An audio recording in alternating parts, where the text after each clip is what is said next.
I was just out here packing the dishwasher and thinking about how many times in the past few years I've had that feeling of, you know, when you wake up at like 3 in the morning and you get that dreaded feeling of like, what the fuck am I doing with my life?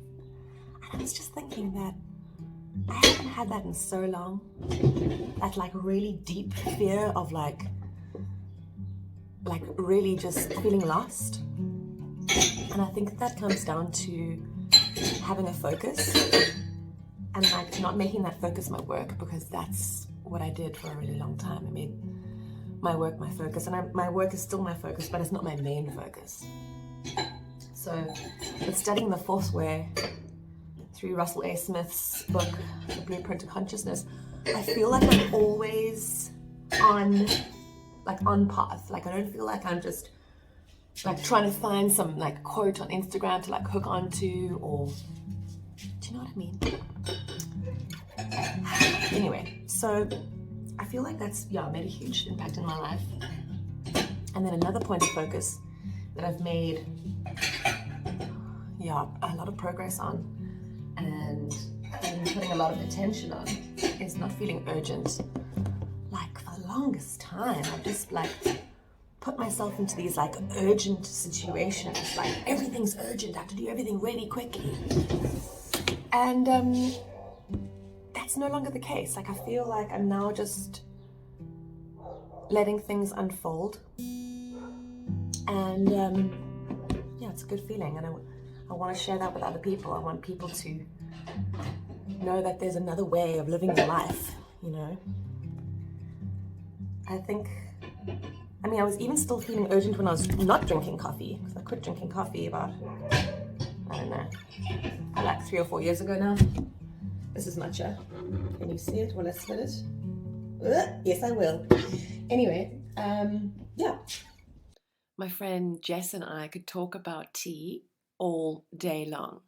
So we've done 2 of these sessions so far where we're sitting together and just talking shit and talking about tea, and it has just been like such soul food. So here's a little clip from that, and I'll link Jessica's YouTube down below. Mushroom, wet, piney, forest ground taste is just so good. And every single puer, I'm like, how does it go to taste like that? Yeah, I mean that would be the fermentation. You know, I don't want to say mold, but it's essentially like the ferment. The yeast is kind of. Yeah, exactly. So it's like dancing. I know. I do this because it's fun, and then I end up forgetting to tip it out, and then I burn my fingers. You know. But yeah, this one gets obviously better. Got a good couple of gosh, look at those big leaves. Amazing, hey? See how they're even popping open and unfolding. I mean, watching puer is like my favorite. Watching puer with the color. Yeah, and all the leaves unfolding and the little bubbles coming out. I know. Oh. Can you remember the first time you drank puer? Like what your experience of it was? Was that at the shop? Yes, it must have been. Because I feel like I drank it with you. It must have been, the only time I can think of must have been with Comedy. Oh, really? Yeah, because that time at the when else would I have drank it? And why did I get so addicted? Or did I buy it and take it home and try it? But I surely think that like I must have had it with you in order to buy it. Yes, definitely. Otherwise, why would I don't know. No, I suppose I did take a gamble on quite a few of your teas, but still, not a gamble, but you know what I mean. I think I got it once with the energy. It was when you were first trying to stop coffee. There was the coffee thing. Yes. And you... There was coffee and we were starting matcha, and I said because I was like, I can't have like many matchas. Exactly. And you needed something for the afternoon as well. Yeah. And that was where the puer came, and then you just like absolutely loved it. Yeah. Okay, it is dusk, and I'm going to start cooking just now, but I wanted to read something. Every time I read this book, The Dynamic Laws of Prayer by Catherine Ponder, I've actually read this passage twice, and both times I've just been like, wow. So yeah, I really wanted to read it. Okay. No strain in prayer. People often become discouraged in prayer because they struggle to pray in certain ways for which they are not ready. Often they feel that unless they are able to pray as some advanced soul prays, their prayers cannot have power. How foolish. The simplest prayer can be answered. A little 8-year-old girl heard a lecture I gave on prayer and said afterwards, "I know all about the power of prayer and how it works. Last week my dog left home and was gone 2 days.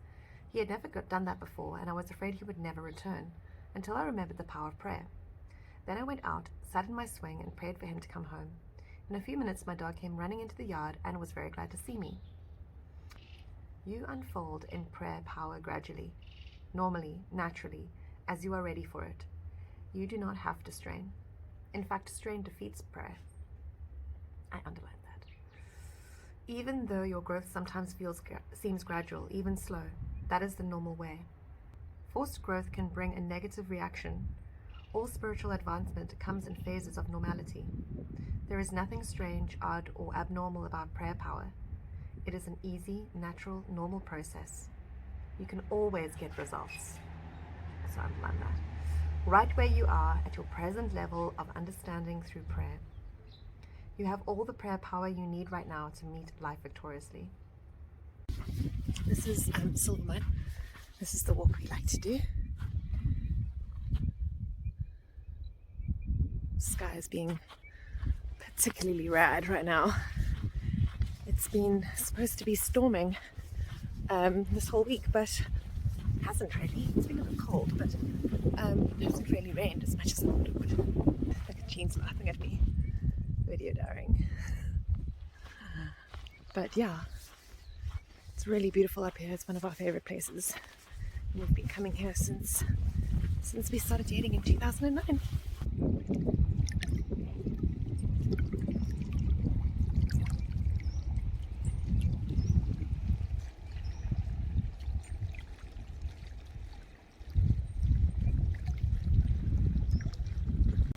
Okay, so it is Sunday and we are at Silvermine again because it's just so nice.